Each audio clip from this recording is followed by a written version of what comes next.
আসসালামু আলাইকুম ভিউয়ার্স, আশা করি সবাই ভালো আছো। তো তোমাদের জন্য আরও গুরুত্বপূর্ণ একটি তথ্য নিয়ে হাজির হলাম। সেটা হচ্ছে ঢাবির বিজ্ঞান ইউনিটের 2 বিভাগে আসন শূন্য।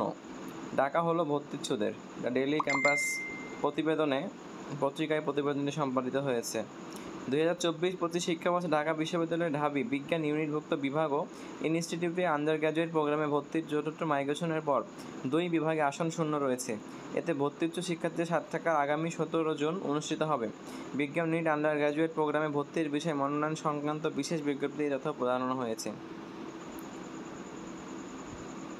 বিজ্ঞান অনুষদের ডিন ও বিজ্ঞান ইউনিট ভর্তি পরীক্ষার সমন্বয়ক অধ্যাপক ডক্টর আব্দুস সালাম স্বাক্ষরিত বিজ্ঞপ্তিতে বলা হয়েছে যে 24-25 শিক্ষাবর্ষে ঢাকা বিশ্ববিদ্যালয়ের বিজ্ঞান ইউনিটভুক্ত বিভাগ ও ইনস্টিটিউটে আন্ডার গ্র্যাজুয়েট প্রোগ্রামে ভর্তির চতুর্থ মাইগ্রেশনের মাধ্যমে ভর্তির যোগ্য সকল শিক্ষার্থীদের সাক্ষাৎকার গ্রহণ করা হয়েছে।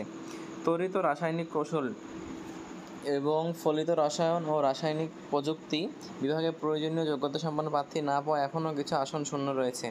এ অবস্থায় বিভাগ দুটিতে প্রয়োজনীয় যোগ্যতা সম্পন্ন ভর্তির নির্দেশিকা 19 নম্বর ধারা অনুযায়ী যারা উক্ত বিষয় দুটিতে বিভাগ পছন্দক্রম নিতে পেরেছিলেন, যেসব ভর্তি ইচ্ছুক শিক্ষার্থী এখনও কোনো সাক্ষাৎকারে উপস্থিত হতে পারেননি অথবা মূল ট্রান্সক্রিপ্ট জমা দিতে পারেননি, তারা আগামী 17 জুন মঙ্গলবার সকাল 10টা থেকে বেলা 1টা পর্যন্ত সাক্ষাৎকারে উপস্থিত হয়ে উক্ত বিষয় দুটিতে ভর্তি হওয়ার সুযোগ গ্রহণ করতে পারবেন। এক্ষেত্রে নতুন করে সাক্ষাৎকারে উপস্থিত হওয়া ভর্তি ইচ্ছুক শিক্ষার্থীদের সংখ্যা খালি থাকা আসনের চেয়ে বেশি হলে উপস্থিত শিক্ষার্থীদের মেধাক্রম অনুযায়ী মনোনয়ন প্রদান করা হবে। সাক্ষাৎকারের সময় প্রয়োজনীয় কাগজপত্র ভর্তি পরীক্ষার মূল প্রবেশপত্র, এসএসসি ও এইচএসসি পরীক্ষার একাডেমিক মূল ট্রান্সক্রিপ্ট, কেন্দ্রীয় ভর্তি অফিসের নির্দেশনা অনুযায়ী অনলাইনে জমা দেওয়া ফি এর রসিদ, অনলাইনে পূরণকৃত প্রাথমিক আবেদনের বিস্তারিত ফর্ম ও শিক্ষার্থীর ভর্তিযোগ্য বিষয়সমূহের পছন্দক্রমে প্রিন্ট কপি ফর্মের নিচের অংশে প্রার্থীর মোবাইল নম্বর ও স্বাক্ষর দিতে হবে।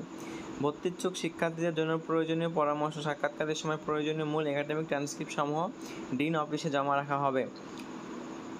মূল একাডেমিক ট্রান্সক্রিপ্ট ডিন অফিসে জমা দেওয়ার পূর্বে প্রার্থীদের এইচএসসি এবং এইচএসসি পরীক্ষার একাডেমিক ট্রান্সক্রিপ্ট সমূহের পর্যাপ্ত সংখ্যক কমপক্ষে 20 কপি ফটোকপি নিজের কাছে রাখতে হবে, যা পরবর্তীতে ভর্তি সংক্রান্ত অন্যান্য বিষয় কাজে প্রয়োজন হবে। তো তোমরা যারা এখনও ঢাকার বিশ্ববিদ্যালয়ের বিজ্ঞান ইউনিটে চতুর্থ মাইগ্রেশনের জন্য অপেক্ষা করছিলাম, তো তাদের জন্য এই সুখবরটি। তো তোমরা তোমাদের যোগ্যতা অনুযায়ী সেখানে অ্যাপ্লাই করতে পারো। তোমাদের হচ্ছে 17 জুন তোমাদের ভাইবা জন্য ডেকেছে।